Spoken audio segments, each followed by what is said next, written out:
Woj earlier on Thursday reported that the NBA is suspending Dillon Brooks for Game 3 on Saturday. I think you could argue that you could suspend him for a couple of games, honestly. I thought his foul on Gary Payton II was worse than Draymond's flagrant 2. We now know that what we thought was going to be the case is the case. Gary Payton is significantly injured, a fracture and a ligament issue. And I think you and me and most people that watched it, it was pretty clear, given what happened with Draymond in Game 1, that Memphis set into Game 2 with a plan to hammer somebody with no regard for what came from that action. And I feel like I have proof. I'm going to show you now what happened after the foul of GP2. And what's important to watch is in the upper right-hand corner, who high-fives teammates after injuring a player, or low-fives teammates after injuring a player, unless they were just executing the plan. Good job. Good job. I don't know about where you're from, John. Where I'm from, a little dap means good job, good job. Good job. Good job. It's undeniable. Good job. Sneaky daps. Yeah.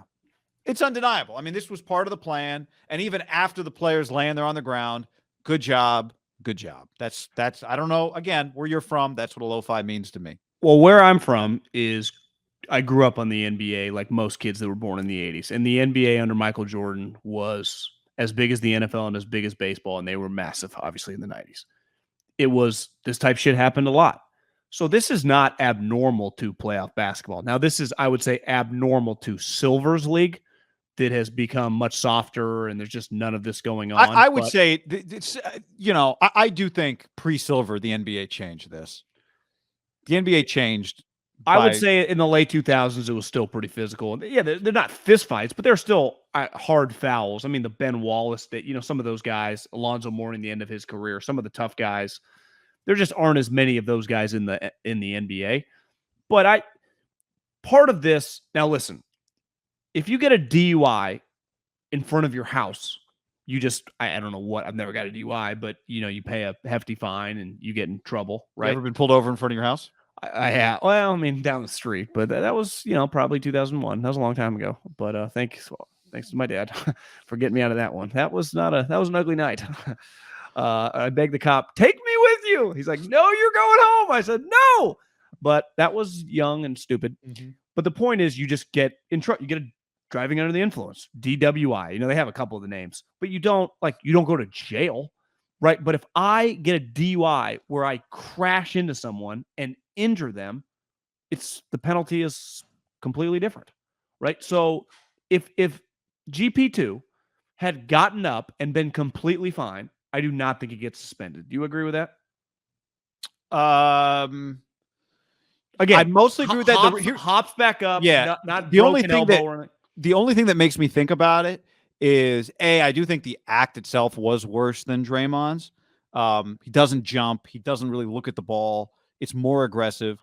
And I think the NBA would also go, okay, we just had a game 1 flagrant 2. We just had a game 2 flagrant 2. We don't want a game 3 flagrant 2. But I think you're probably right. So you could do one of those, like it happens in baseball when a series is like kind of gotten out of control and they warn the teams before the game. And sometimes I love it when an old school baseball guy still blasts the first guy up or like their third hitter and he gets immediately tossed and he knew it was coming. He didn't even give a shit, which you're right. They might have done that no matter what. But I do think the results matter. And you're right. It was a lot of people I've seen in the chat, I've seen people talking about it, like dirty play. Well, part of quote unquote sending a message, and I would say this comes in football and basketball, always has a chance to be dirty, right? We've seen in baseball, the ball gets away, hits a guy in the face. In football, sometimes when it's like, we got to lay a guy out early. Sometimes it's a crisp hit and the guy jumps right back up, but you set the tone. And sometimes the guy's KO'd for the game. And I think I'll even give Dillon Brooks, never met the guy, don't know him, I mean, loosely followed his career. I don't think any professional athlete, unless you're just a royal piece of shit, and obviously they're a piece of shit in every industry, so they're going to be some in pro sports, he wanted to break the guy's elbow. Like if he knew what he was doing, he was just hoping to take him out, set the tone, like, hey, Golden State, everyone's blowing you. We all think you're going to win the championship again. Not if we have something to say and we've rallied inside the troops, like we're going to take someone out. And part of taking someone out sometimes is there's a fine line of just knocking the guy down, and that guy can get hurt sometimes. And that's why I think Kerr was so caught up, but he's been a part of a lot of these games in the 90s when people get taken out. It just happened that he broke his elbow. And I think part of it is the guy who would, like, obviously it would have been even a bigger story if it was Steph or Clay or whatever. But I think what he represented, like, you took out one of their tough guys who I think Kerr is the coach and the human his whole career. Yeah, 6 years to get here. And it sucks. Yeah. But it sucks that he got injured, but the NBA has waited a long time to have, like, they have floated in apathetic waters for a little while. And this is the first time. And this is what I talk about the Suns and the Maverick series does nothing for me. Cause there's just these teams, not only do they not even, I don't even think they can, like, care about each other. It just doesn't matter. Right. I mean, Chris Paul been on like 5 teams in 6 years. It feels like, Luka's playing with a bunch of guys I couldn't point out of a lineup. Devin Booker's really likable. Like, I don't know. He's just likable. Like, he's not, like, angry. DeAndre Ayton's always smiling. There's just not much anger in that series. Jason Kidd's made $300 million. Happy. He looks like he's eating well. It's just a lot of happiness. The Memphis Warriors series feels like like the Kings. And remember when we grew up, the Kings and Lakers, it felt like they fucking hated each other. Literally, they got in fights. I mean, Rick Fox and Doug Christie, like, there was hate and animosity. And even with the money in the NFL, which is clearly exploded, doesn't it feel like there's still, like, vitriol between teams and like legit hatred? And part of it is guys don't move around quite as much. The NBA has lacked that until this series, so it totally sucks. I did not want Gary Payton. I'm a Warriors fan, but I do like that the animosity has boiled over. Like, to me, that's good for the sport. The rating Saturday night is going to be massive. Yeah. Yeah. It also, the fact that it weakens the Warriors and makes the series more competitive also is good for the ratings of this. It makes it more likely this thing goes 6 or 7 games. So that's true too. I mean, all of this in the big picture is good for the league. Totally it just agree. Is. Like, one thing that's clear. One thing I'd say that's clearly, but Gary Payton being hurt is not good for the Warriors championship. No. Hopes, and the Warriors are good for the NBA also. So if it costs the Warriors a deeper run, then that's bad for the NBA. I think an area. I mean, the NBA had a lot of different things they were dealing with, but one area that I think clearly the consumer just tapped out of, that, like, it feels bigger on social media than it being reality. The Ben Simmons types, the Zion types, the never playing, and then talking about, are they going to get traded, and the money. It's like, I think that is not. And the NBA really, the people that talk about it really lean into that. And this is what made the NBA big. Hatred on the court. It's why my issue, Chris Russo and JJ Redick got into it. It's like, Chris, I agree, like, shut up Ben Simmons or Zion or, like, those type situations. Draymond's talking about basketball and on the court and getting a hard foul. Like, this is basketball. Well, Draymond Green is one of the best assets the NBA has. I know, but he's specifically he's not telling you, like, about his thoughts on abortion. No, I know. That's what I'm saying. This basketball. Is why Draymond's one of the best assets the league has, because he gets really passionate about basketball. Well, because when we were kids, it was like the Knicks and the Bulls, they would have the same type things talking about the game, about getting fouled and tossed and all that shit. Like, that's, to me, they yearn for this stuff. It's what football thrives on. Right. I don't think it's an accident. Like you said to me the other night, you're like, why does it always feel like the Warriors get in some of these situations? Well, I don't think it's an accident that the Warriors are in these situations a lot. They're the same team year after year after year. Their core remains the same. So it's, it's Draymond and it's Steph and it's Clay, and it's like, I think that's part of why it feels that way. It's because they are rare. Their best players are just a collection of them as long as we've known them. Well, think about this. I was thinking about it actually today, and I've been thinking about it for a while, about the Patriots, and just, I think you could think about the Chiefs in the Mahomes era. They've been involved in some crazy shit. The Edelman play last year with Joe Burrow, the play at the end of the half. The Wasp play, just some crazy thing. Now a Hill trade. They've just been a part of some big moments the last 4 or 5 years. Why? They're playing in all the big games. Yeah. Well, if the Patriots play in the big games. Was that your point? The Patriots yeah, the Patriots did it for 2 decades, which will never be seen again. The Bulls did it forever. Then, like, LeBron, just wherever he went, did it forever. It's like Tiger did it forever. Well, if you're just in the biggest moments, in the mix, that's when the biggest shit happens. Why? Flagrant twos happen during the regular season. People get tossed and suspended all the time. No one's paying attention. No, not a soul.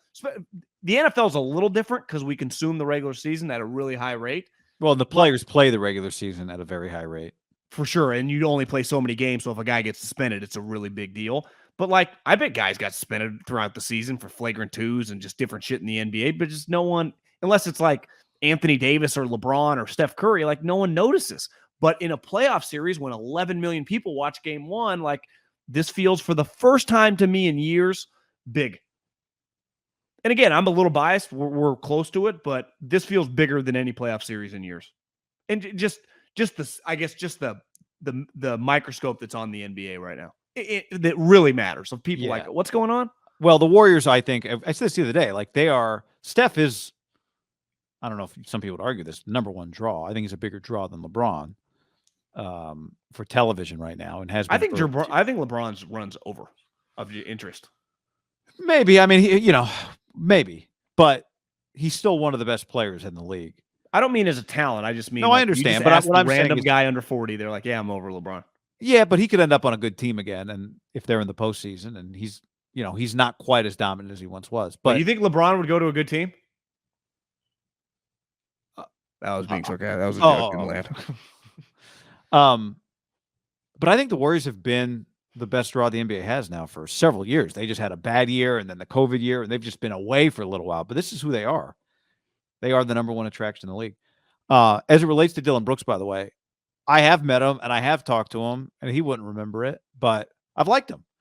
But somebody reminded me when he was at Oregon, they played in a lot of big games, and he played for a tough coach, Dana Altman. Didn't they go to the Final Four? They went to a Final Four and an Elite Eight. The Final Four freshman guard off the bench actually became true freshman starting point guard on that team was Payton Pritchard on their Final Four team. Was that the year the Warriors drafted got hurt and they lost a player right before the tournament and they made a run, or was that the Elite Eight year? I don't remember. I think it was Chris Boucher was the guy that got hurt. They also had Jordan Bell.